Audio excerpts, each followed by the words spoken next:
Welcome to the latest installment of Cru A. Our guest today, Isaiah Minick, a defender and midfielder, a senior from Chiang Mai, Thailand. And I've been here, I'm in my 16th year at UMHB. You are the first men's soccer player we've had from Thailand. How did you end up in Thailand to begin with? Thanks, John.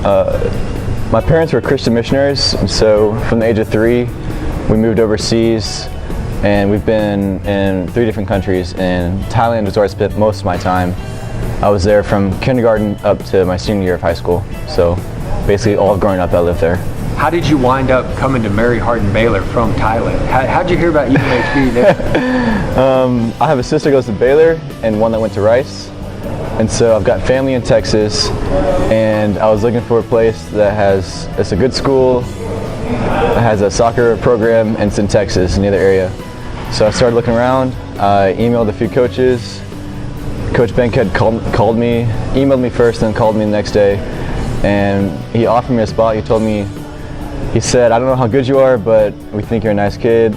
I'll give you a spot on the team. And so it was actually between here and A&M, and I decided to come here, play soccer, and I haven't doubted my decision my whole time here. And obviously 4 years later, it's worked out well for both UMHB and for you, I think. Yeah. What's the biggest difference you've seen from your time in Thailand to being here on campus at UMHB?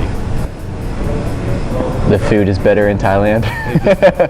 They've got Thai food, it's just delicious and cheap. But I mean, did you bring any recipes back with you? I let other people do the cooking for me. It was so cheap and accessible. I would just go out to the store and get some. So I learned 1 or 2 things I could make. So I'm sure you played soccer growing up all your life. What's the biggest difference you noticed between soccer fans in Thailand and here in Central Texas? I noticed here in Central Texas, our soccer fans are very loud and supportive, which is great. And I also noticed they're extra loud whenever the ref makes a bad call, in their opinion, a bad call. And I noticed that's probably the biggest distinguishing factor between fans in Thailand. They're behind you and support you. When good things happen, they kind of know the game a little bit better. No offense to people here, but I mean, our fans here are great. They come out in large numbers, and we love the support. Another first for you here in my 16 years, never seen a soccer player with a beard. And maybe I'm just obsessed with it because I don't think I could grow one. Right. Like that. You know, just kind of talk me through the metamorphosis of your look. Yeah, sure. My facial hair started actually last year in December or maybe November. Andy McAteer, a football player here, had a mustache, and we had a stash bowl. And I decided I had a normal sized beard at that time. I'd shaved my beard and kept the mustache. So I kept that for a while. It was kind of cool, fun. Shaved that off about March. And then in April, my assistant coach, Garrett, at the time, said, hey Isaiah, you should grow your beard out for the summer. I said, all right, I'll give it a shot. And so I didn't shave all summer, and then I kept not shaving, and now this is what it is.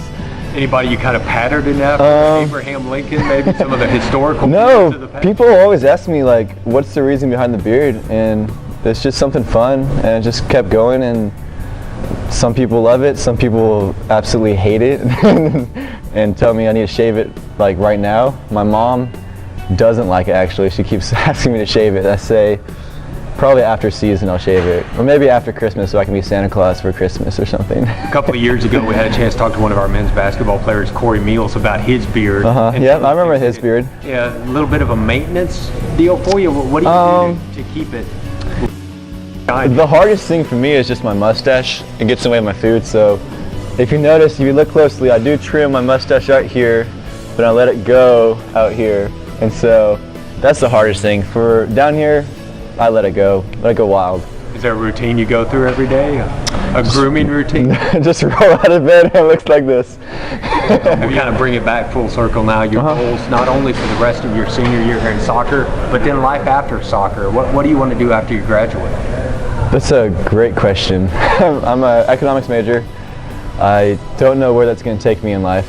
I should have a feel for getting to know how the world works. I'd love to go into coaching. I coached some this past summer. I would love to pursue coaching or get into the business field or something. What age group in coaching? Anyone? Definitely teenagers and up. Maybe 11 and 12-year-olds. If they're too young to be coached, I don't want to coach them. I don't want to be a daycare provider. I want to help them get better at soccer. Isaiah, best of luck to you. Thanks for your time, and that's been another segment of Cru A. Thank you. It's my pleasure.